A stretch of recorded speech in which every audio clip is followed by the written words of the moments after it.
E foi aí que surgiu o Partido Novo, com um convite de filiação, e algumas pessoas estavam se filiando, pessoas inclusive conservadoras, pessoas que acreditavam que o Partido Novo seria um canal, né, uma ferramenta, que na verdade é isso, os partidos são uma ferramenta, eles não são uma finalidade, não são um fim em si mesmo, né? Então ele se propõe a ser uma ferramenta muito boa, e na tese é mesmo, quando você lê as propostas, você fala realmente que ferramenta boa. O próprio Salles, né, que foi candidato a deputado federal pelo Partido Novo, e outros que se filiaram nessa época. E foi quando eu me filiei. E aí entrei para o processo seletivo do Partido Novo para prefeito e no meio do processo fui super avaliado. Depois fui aprovado em novembro do ano passado, Ítalo. E aí, no começo desse ano, que já estava em pré-campanha, começou a pandemia, né? E aí começaram as principais divergências, porque eu comecei a elogiar e a defender algumas ações do governo federal que realmente beneficiam a população, principalmente a pontuação do auxílio emergencial, a posição do presidente de defender a economia num momento como esse. Enfim, alguns posicionamentos meus na imprensa, em especial uma entrevista num canal importante aqui em São Paulo, a Veja veio me entrevistar e me perguntou quem estava indo melhor na pandemia, se o Bolsonaro ou se o Dória.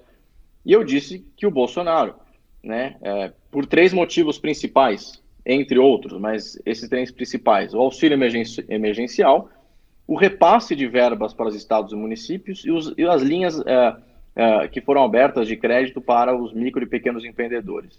E aí começou um reboliço dentro do Novo. Como é que você pode elogiar o Bolsonaro? Olha só, ele é um genocida, ele tem que ser impeachado. E o João Amoedo começou constantemente, vamos dizer, o tempo todo, sobre esse assunto, né? E eu continuei fazendo meu contraponto e é o que eu acredito. Eu não ia deixar de falar o que eu acredito, simplesmente porque um fundador do partido, que se dizia ex-presidente e apenas um filiado, estava tendo uma opinião divergente. E até eu entendi que tudo ia caminhar bem, que não importa, eu poderia ter uma posição divergente, tudo bem, já que se diz um partido que defende a liberdade, né?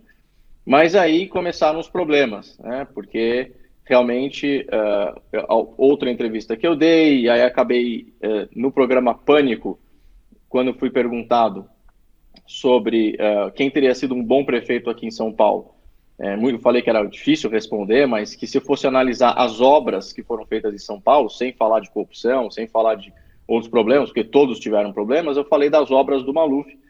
E aí o João Amoedo pegou e tuitou, falando que era um absurdo alguém citar o Maluf. Enfim, cada hora era uma situação. Eu fui suspenso do partido por ter falado que o Maluf fez obras relevantes em São Paulo. E aí depois, mais para frente, eles acabaram começar a falar do meu currículo, falar que tinha inconsistências no meu currículo, puseram um deputado que claramente fez isso combinado com o partido, para dizer que existiam inconsistências no meu currículo, sendo que eles mesmos analisaram o meu currículo em todo o ano passado durante o processo seletivo. Por que agora, só 3 dias antes da eleição, começaram a falar disso, né? E aí depois, quando eu fiz a minha declaração de R, aliás, foi o partido que fez, eu pedi para retificar, para colocar de fato o valor da minha empresa, né? Porque a lei exige, ela pede que você coloque o valor do imposto de renda. Eu pedi para ser mais transparente ainda e para colocar o valor da minha empresa.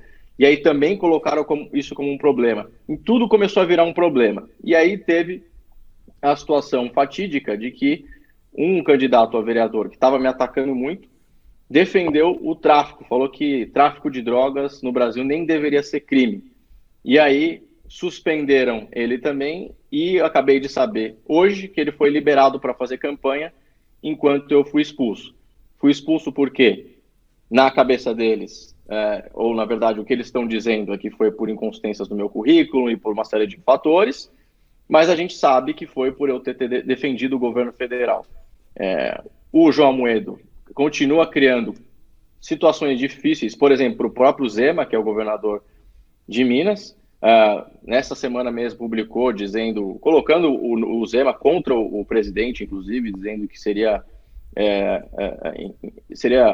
incoerente o Zema concorrer contra o presidente em 22. O Romeu Zema nunca falou que vai fazer isso, ele já falou que ele vai buscar reeleição em Minas, ou seja, é o tempo todo criando um problema e jogando o novo, né, contra o presidente, contra o governo federal.